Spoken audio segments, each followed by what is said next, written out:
Hey, kia ora, Helen Brahms here, coming to you live from Escondido, at the RV park, and man, I'm looking very yellow in this light tonight. Hang on. Let's try putting some other lights on here and see if that works. There we go. Um, so, what's been happening? Today, it's been a quiet day today, and I actually took the day off. I woke up this morning with a really, really bad sinus headache. You know, the one where you got the tension across the front here. Sinuses are completely blocked, and it's so painful you just want to throw up. That's what I woke up with this morning. And so I just decided, that's it. I am taking the day off. I am not doing anything at all. I am just going to take care of me. So that's what I did. I eventually got out of bed and made myself a hot cup of tea, because I find that the steam from the boiling water helps get into the nasal passages. I got out my essential oils, had them going, and was drinking my hot tea, and that eventually cleared up the headache and got rid of all the tension and everything out of there. And once that was cleared up, it was sort of like, what should I do today? And I'm like, nope, remember, we were going to relax today. So that's what I did, is I took the time out today to relax. I did sit down, did some puzzles, and I felt heaps better throughout the day. I started my protein shakes again today. And thank you all to everybody who private messaged me yesterday, especially when I put out the call there that, I want to take back my health. Great way to take back my health. I start off with a sinus headache the next morning. What can you say? But I want to say thank you to everybody who private messaged me. I'm still wading my way through the private messages, so if I haven't got back to you yet, please be patient. There were a lot. Most of them, though, were for to sell me products or have me join groups and that sort of thing. That was not what I was after. I appreciate the fact that you thought of me, that the products that you have may be good for me, or that the groups that you have may be another good way for me to keep accountable in that, but that's not what I asked for. I was asking for accountability partners, those that wanted to join me on my health journey. And so basically kind of starting my own private group type of thing. But I have had a couple of people that, out of all the responses I got, that actually do want an accountability. So I'm working on getting back with them as well. So if I haven't got back to you yet, please be patient. There was a lot of messages to wade my way through. And I just took my time today. I did a few here, a few there, and in between I was doing crossword puzzles, I was doing Sudoku. Have you ever played Extreme Sudoku? Have you ever seen that one? They got a shaded X. So it's the 9x9. It's the normal 9x9 squares, and they've got a shaded X that goes through the middle. And you can only have, so you not only do you have to get 1 through 9 in each of the squares, you have to make sure that the diagonals have 1 through 9 as well, with no repeats. Makes it a little more challenging, and I kind of like that one. And then I saw there's a mega Sudoku, which is 16 by 16. The squares have 16 numbers in each square. That is a real good challenge, that one. And so between that and my crossword puzzles, and let's see, what else did I do today? There was the Sudoku that I did, the mega Sudoku. What was the other one I got this puzzle book. It's got all these different puzzles, and so I love doing puzzles. I was thinking about putting a jigsaw out and starting that, and I was sort of like, yeah, no, because tomorrow I have to do some work, which means I wouldn't have anywhere to put the jigsaw puzzle or anywhere to sit and work. So that'll have to wait until my next day off, and I'll start that one early in the morning. But I got to have a really good talk with a really good friend today, and we're talking about how far we had come through challenges and different things as well. And I reflected back on my times, prior to Brad having cancer, during his cancer journey, after the cancer journey, after he had left. And it was just sort of like, it surprised me how far I have come within myself. The things that I have learned about myself, how I still have my introvert ways where I have to be by myself to recharge my batteries, but at the same time, I need to have that connection with people. And I need to get out more and talk with people, because otherwise I will isolate myself. And I found it very interesting going back through our journey with Brad, how the two of us would isolate ourselves from everybody else at times as well, when we should have been out talking with people. And we did do that with our support groups and stuff like that too. But then when we were at home, we literally just closed everything off. So that was kind of interesting to see how far I've come with that. And also how much I have grown and how more outspoken I am on some things than others, and how don't take as much crap as I used to. There's still sometimes I kind of feel like I've been browbeaten a little bit, but most of the time I will speak up. Like trying to get stuff fixed on the RV, and putting my foot down about things. And they say, oh, if you go and pay for that, then we'll pay you back. I'm like, no, you're going to pay for it up front. I am not paying because I've been through that before. I'm not that stupid. And just putting them in their place. So things like that too. And, or if they say they're going to pay for it, I said, I want it in writing that this is that you are going to pay for it. And things like that. So making sure that I have my backup and things. And I learned a lot of that through being an advocate for Brad. So like when he was in the hospital and the nurses would come in to give him medication, I was like, excuse me, what's that medication? What are you giving him? Why are you giving it? That's not the one that was on that was on his report for yesterday. When did it get changed? Because I was here when the doctor was here this morning and he did not change it. When did that medication get changed? And they'd go and look at the phone and go, oh, it hasn't been. I said, then why are you giving it to him? So it's being aware of stuff like that and taking the lessons that I learned on being an advocate for Brad and now putting them into real life experiences as well, trying to watch out for myself. So I'm being my own advocate, which at times is kind of interesting because I tend to go back to my shy ways a little bit. But, just getting out there and meeting people. And like tonight I got out there and met this cute little dog called Chi-Chi, and she'd sort of tease you, like she'd come running up towards you in the last second, just dive away in a different direction. And she wanted to be petted, but she didn't, because she knew the park was just around the corner. So it was kind of fun. But just reflecting over where I've been, where I've come from, the things I've been through, it's kind of been interesting going back, looking at some of the stuff that I've been through, and it's sort of like, oh my gosh, how the hell did I get through that? And even I have amazed myself that I've managed to get through some of the stuff I've gotten through. And there was this one I haven't shared a lot, but not long after we'd helped Gus cross over the Rainbow Bridge, Brad was still in hospital at the time when we had to put Gus down.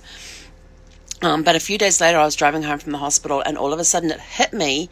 The reason that I had gone through what I'd gone through with Gus was because it was in preparation for Brad leaving, for Brad passing.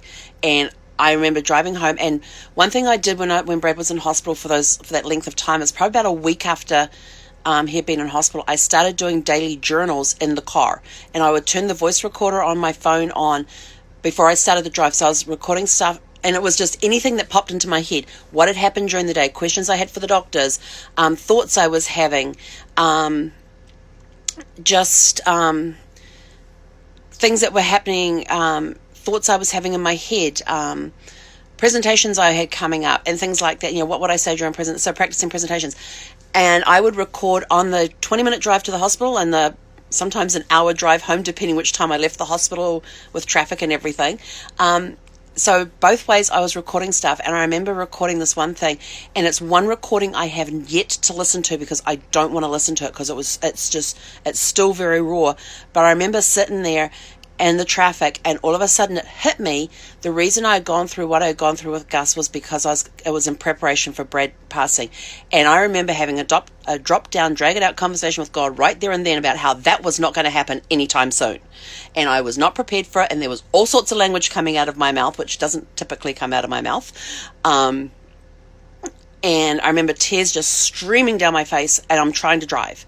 But managing to wipe the tears away enough that I could do that, because it suddenly hit me that Brad was going to be going soon, and I was just sort of like begging and pleading with God that it was not going to happen that soon. It was not going to happen. I said, I can't handle it this year. I can't even handle it this month.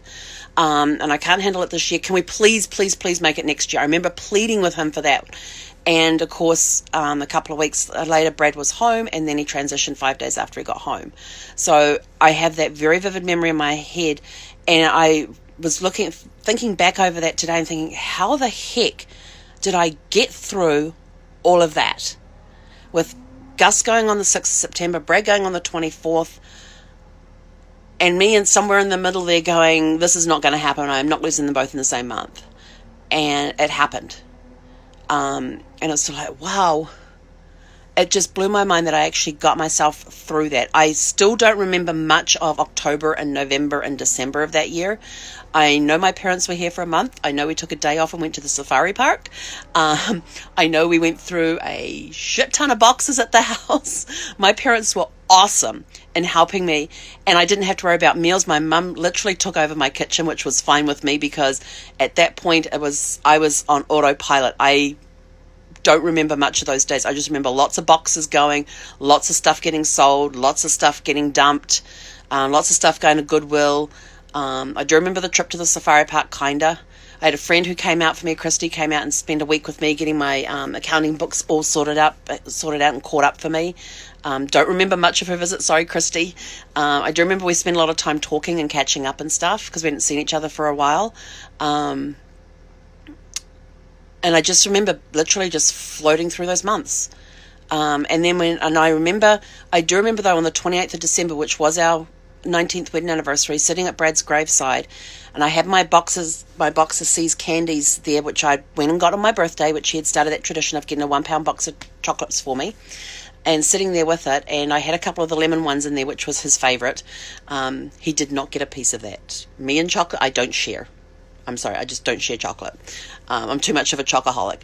And I remember sitting there, and I had one of his favourite drinks with me, and I had some other snacks with me that were his favourite, like the Cara oranges.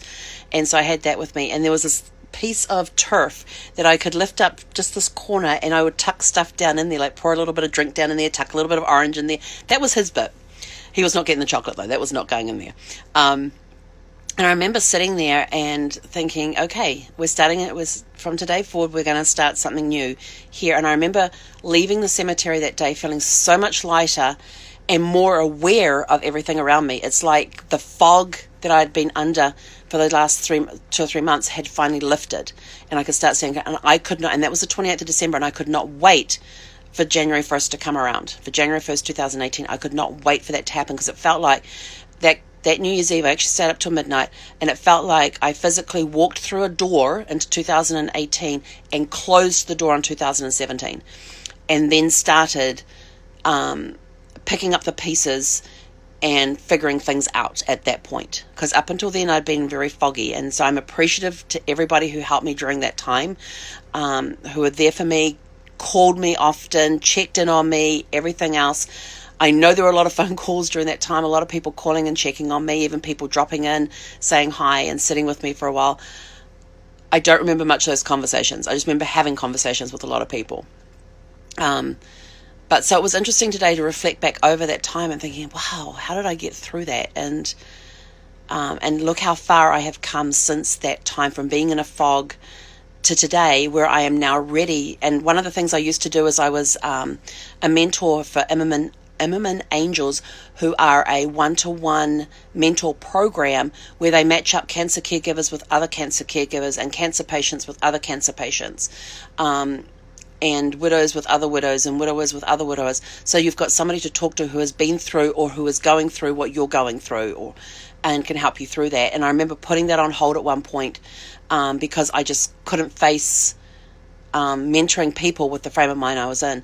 And I was chatting with somebody today, and I suddenly felt like I'm ready to go back and do that again, ready to go back and mentor other cancer caregivers again. So and maybe this time also go to those who have had spouses pass, maybe get into that side of it as well. Just being a one-to-one person is talking about, because it's just basically sharing experiences, being there to listen to them when they need to talk, and needs just somebody to talk to that's been through what they're going through and understands it, who gets it.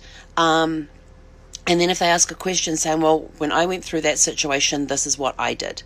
So being able to share the experiences through mentoring somebody else through what they're going through, coming behind you type of thing.